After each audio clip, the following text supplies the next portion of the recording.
Aina ya kwanza, na hapa ndio tunataka tuanze kufuatana polepole.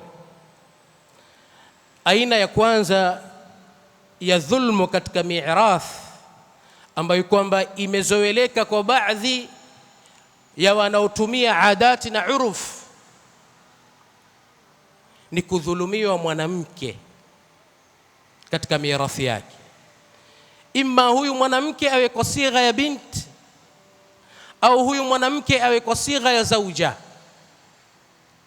Leo kuna baadhi ya uruf wasema al-ardhu lirrijal, yani baba amekufa ameacha shamba, mwanamke hana nafasi, yani adatan au urfan,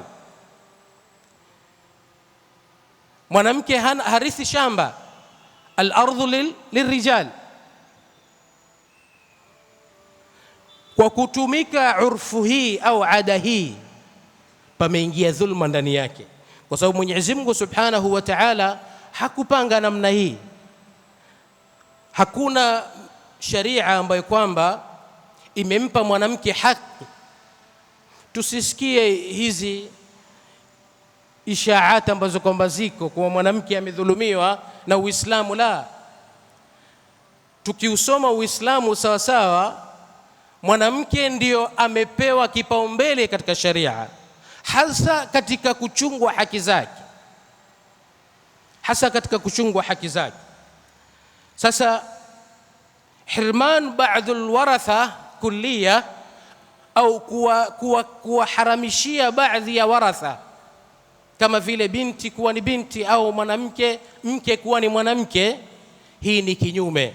Mwenyezi Mungu Subhanahu wa Ta'ala asema lirrijalu nasibun mimma taraka alwalidani walaqrabun walinnisa'i nasib, wanaume wana nasibu yao kwa kilichoatwa na walio karibu wao na wanawake.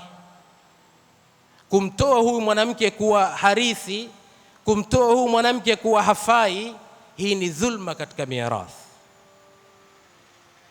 Na ziko baadhi ya kabila nimekuja kuziona katika sehemu niliyofanya kazi, ambao huyu ni mwanamke bana, huyu kikawaida hulishwa, huyu kikawaida huangaliwa, huyu kikawaida, lakini hata kama huku kuna nasi Qur'ani ambayo kwamba hatufai kuikhalifu. Kwa hivyo kumfanya mwanamke kwamba hana fungu, ziko baadhi ya kabila mwanamke hukadiriwa chochote tu.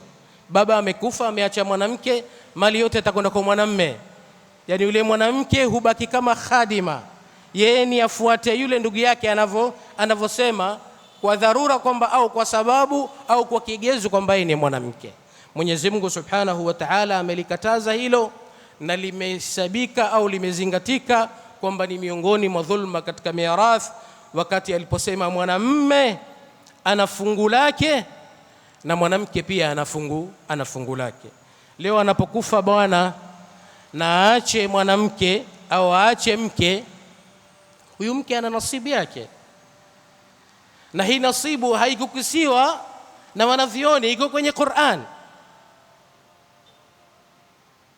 Leo anapokufa baba akaacha mtoto wa kike, huyu mtoto ana nasibu yake, lakini tumefunikwa na baadhi ya adat kwa baadhi ya kabail, tukamnyima huyu mwanamke kwa kuwa ni mwanamke haki yake ya mirath. Kwa hivyo aina ya kwanza ya dhulma katika mirath ni kutengwa mwanamke. Kutengwa mwanamke ndiyo hakuwekwa kiwango sawa na mwanamume, na haya ni masala yahitaji maelezo marefu sana, lakini huyu mwanamke hakukoseshwa fungu lake la kisheria kama sharia ilivyoweka katika mirath.